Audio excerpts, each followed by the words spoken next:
Hi everyone, this is Ricky Whitaker, and I'll be reading off chapter 30 of Deuteronomy with you today. Deals with great mercies promised into the penitent. The commandment is manifest. Life and death are set before the Israelites.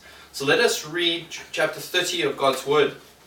And it shall come to pass, when all these things are come upon thee, the blessing and the curse which I have set before thee, and thou shalt call them to mind among all the nations, whither the Lord thy God hath driven thee, and shalt return unto the Lord thy God, and shalt obey his voice according to all that I command thee this day, thou and thy children with all thine heart, with all thy soul.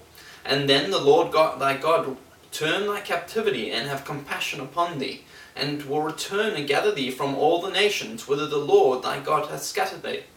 If any of thine be driven out unto the utmost parts of the heaven, from thence will the Lord thy God gather thee, and from thence will he fetch thee. And the Lord thy God will bring thee into the land which thy fathers possessed, and thou shalt possess it. And he will do thee good, and multiply thee above thy fathers. And the Lord thy God will circumcise thine heart, and the heart of thy seed, to love the Lord thy God with all thine heart, and with all thy soul, that thou mayest live. And the Lord thy God will put all these curses upon thine enemies, and on them that hate thee, which persecuted thee. And thou shalt return and obey the voice of the Lord, and do all his commandments which I command thee this day. And the Lord thy God will make thee plenteous in every work of thine hand, in the fruit of thy body, and the fruit of thy cattle, and in the fruit of the fruit of the land for the good. For the Lord will again rejoice over thee for good, as he rejoiced over thy fathers. If thou shalt hearken unto the voice of the Lord thy God, to keep his commandments and his statutes, which are written in this book of the law, and if thou turn unto the Lord thy God with all thine heart, and with all thy soul, for this commandment which I command thee this day, it is not hidden from thee, neither is it far off. It is not in heaven, that thou shouldest say, Who shall go up for us to heaven, and bring it unto us, that we may hear it, and do it? Neither is it beyond the sea, that thou shouldest say, Who shall go over the sea, but for us, and bring it unto us, that we may hear it, and do it?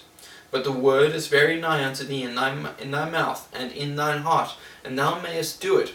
See, I have set before thee this day life and good, and death and evil, in that I command thee this day to love the Lord thy God, to walk in his ways, and to keep his commandments, and his statutes, and his judgments, that thou mayest live and multiply, and the Lord thy God shall bless thee in the land whither thou goest to possess it. But if thine heart turn away, so that thou wilt not hear, but shalt be drawn away, and worship other gods, and serve them, I denounce unto you this day that ye shall surely perish, and that ye shall not prolong your days upon the land, whither thou passest over Jordan to go to possess it. I call heaven and earth to recall this day against you, that I have set before you life and death, blessing and curse. Therefore choose life, that both thou and thy seed may live, that thou mayest love the Lord thy God, and that thou mayest obey his voice, and that thou mayest cleave unto him, for he is thy life, and the length of thy days, that thou mayest dwell in the land which the Lord sware unto thy fathers, to Abraham, to Isaac, and to Jacob, to give them. That was chapter 30 of Deuteronomy.